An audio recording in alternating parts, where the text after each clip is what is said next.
Hello guys, welcome back to Comic Book Cafe, and this time we're reviewing Star-Lord and Kitty Pryde issue number 2. So, to kind of get this straight, we're dealing with Star-Lord from the old Marvel Universe who was saved by the Raft who came over, who's in hiding, and we're dealing with the Age of Apocalypse, Kitty Pryde. Now, this book is kind of interesting because it starts right off the bat with them being in a pizza place, and to kind of cap last story real quick, Star-Lord is considered an anomaly. Kitty Pryde was supposed to bring back anomalies to Doom. So, she was supposed to get one from Gauntlet, but that kind of fell through when Star-Lord showed up, and she found Star-Lord was an anomaly, so she took him. But she has not dropped trying to get this other anomaly that Gambit has, which is not a person, it's a thing. So, here we are in a pizza place. They're both together, handcuffed together, because she handcuffed them at the end of the last issue, and they're fighting the Mut droids. Mute droids. M-U-T droids. Okay, think of this. Think of robotic New Mutants. That's what you're dealing with. No, these are robotic New Mutants. Cannonball, Sunspot, the characters you know, well, Ramsey, the characters you know from New Mutants. Warlock, Doug Ramsey. And they're fighting them, and they're kind of having a little bit of banter back and forth while they're fighting, but they fight them, and ultimately they win. I mean, even Star-Lord makes the thing about how this Kitty Pryde this is all things she's like, the one in his world, obviously except with the claws, and he kind of scares her. There's a lot of this is almost like a love comedy act, to say an action comedy act. So anyway, we get past that. And eventually, the last one left is Warlock, who starts like, "Angry, you destroy my friends." She's like, "That's funny. Warlock's never used nouns that I've run across." So she claws it open. Doug Ramsey, who's the only human, is in there. She rips him out because Doug, known as Cyber Ramsey, who works for Gambit, and she gets information out of him. And Warlock is still alive, and she's sitting there. And then he says, "Oh, I know who you are. You're Kitty Pryde from the Science Foundation," and that's when she kills him, because no one's supposed to know. And Star-Lord can't believe it, and Warlock's all upset, and he self-destructs, so she phases them out of there, and he blows up the pizza place. Now, we're going to get some of these gaps filled in here in this sequence right here. You're wondering why did she have to keep this secret? And actually, if you read Secret Wars 5, you kind of have an idea. So,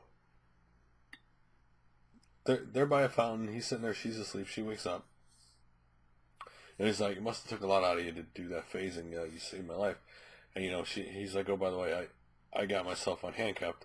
She goes, "Why didn't you run? I would never found you." He goes, "Well, you kind of saved my life. And you want pizza?"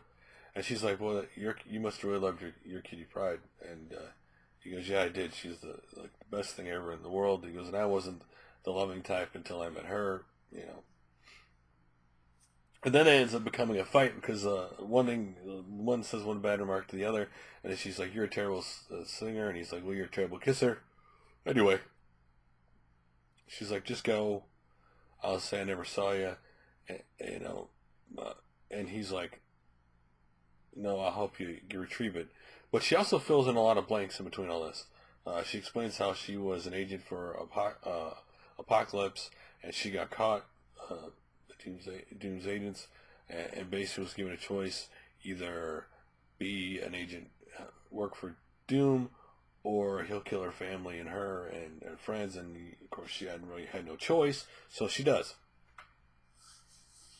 And she kind of fills in, that she works for the Science Foundation, which is Doom's daughter. Which, if you read Secret Wars 5, his daughter is trying to find out what really happened with Doctor Strange's death and the rebels.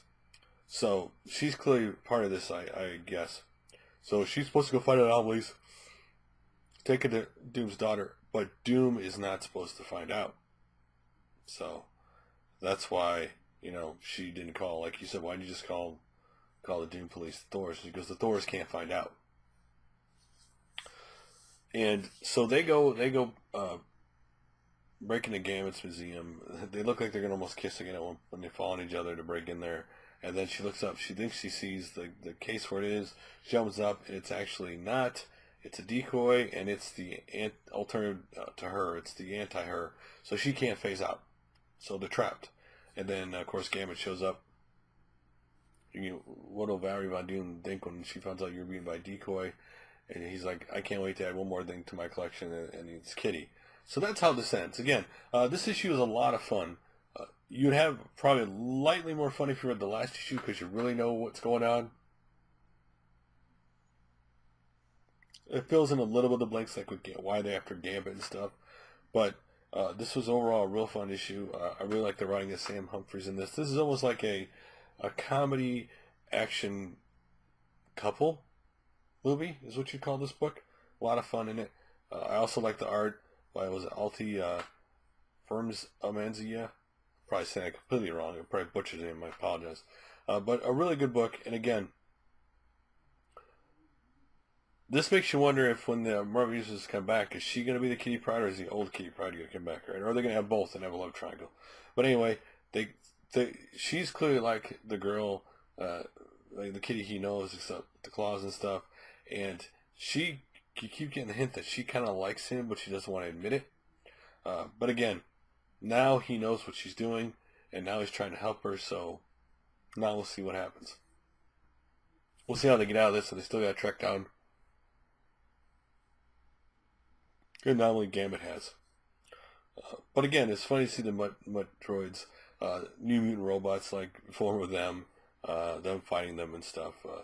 Just one of those things you go, oh man, that looks like the New Mutants. And you go, oh wait, that is the robot form of the New Mutants. So, overall, a fun book. Again, you should read the last issue if you really want to have more of the details, but you really don't have to for this issue. You can kind of easily fill it in. But it was a fun book. If you like Star-Lord or you like Kitty Pryde, then you'll definitely like this book. They are kind of like true to their characters, but a lot of fun.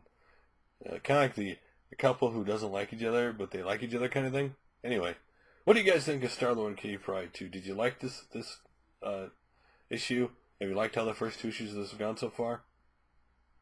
I found it very enjoyable. Anyway, love to hear your guys' opinions like always, and I'll do another review soon. Later, guys.